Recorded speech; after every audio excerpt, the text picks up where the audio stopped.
ইরানি জাতির ইতিহাস ও জীবন দর্শনে শহীদ হওয়ার ধারণাটি এক গৌরবময় অধ্যায় হিসেবে প্রতিষ্ঠিত। জন্মই যেন বীরের মতো মৃত্যুর জন্য, এই ধারণা ইরানি সমাজে যুগ যুগ ধরে চলে আসছে। সম্প্রতি চিরশত্রু ইসরায়েল ও যুক্তরাষ্ট্রের আগ্রাসনে মাতৃভূমির জন্য শহীদ ৬০ জনের প্রতি গভীর শ্রদ্ধা ও সম্মান জানিয়েছে ইরান সরকার। এই শোকবহ পরিবেশে শহীদদের রাষ্ট্রীয় মর্যাদায় সমাহিত করা হয়েছে। শনিবার নিহত শহীদদের জন্য এক জানাজা অনুষ্ঠানের আয়োজন করে ইরান। এই জানাজা অনুষ্ঠান ছিল জাতীয় সংহতি ও অদম্য ইচ্ছাশক্তির এক অনন্য প্রদর্শনী। তেহরানের রাজপথ ধরে বয়ে যাচ্ছিল জনসমুদ্র। হাজার হাজার শোকার্ত মানুষ ইসরায়েলের মৃত্যু হোক, আমেরিকার মৃত্যু হোক স্লোগানে তেহরানের রাজপথ প্রকম্পিত করে তোলে। স্বজন হারানোর বেদনায় ভারাক্রান্ত এইসব মানুষের ইসরায়েল ও আমেরিকা বিরোধী স্লোগান যেন এক প্রতিশোধের বার্তা।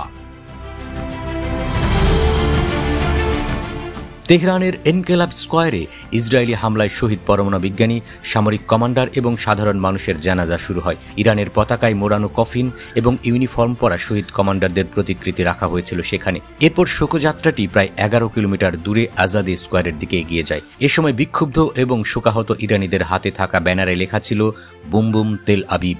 হামলার প্রতিশোধ হিসেবে ইসরায়েলের ছোড়া ইরানের মিসাইলের ধ্বংসলীলা ইহুদিবাদীদের মনে করিয়ে দিতেই এই সব স্লোগান দিচ্ছিল তারা।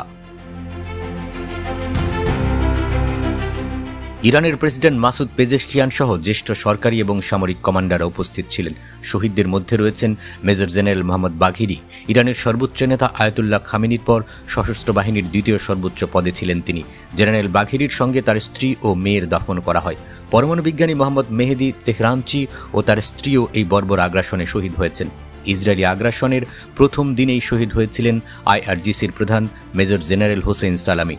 শনিবারের এই জানাজার আয়োজনে শহীদ ৩০ জন শীর্ষ কমান্ডারের প্রতি সম্মান জানায় ইরান। এই বিশাল শোকাবহ জানাজার আয়োজনটি ইসলামী মাস মহরমের দ্বিতীয় দিনে অনুষ্ঠিত হল। এই মাসেই ইসলামের জন্য শহীদ হয়েছিলেন ইমাম হুসাইন আলাইহিস সালাম এবং তার ৭২ জন সঙ্গী। এক বিবৃতিতে ইরানের পররাষ্ট্র মন্ত্রণালয় বলেছে, এই আয়োজন কেবল জানাজা বা বিদায়ী আয়োজন ছিল না, এটি ইরানের জাতির ঐক্যের প্রদর্শন ছিল।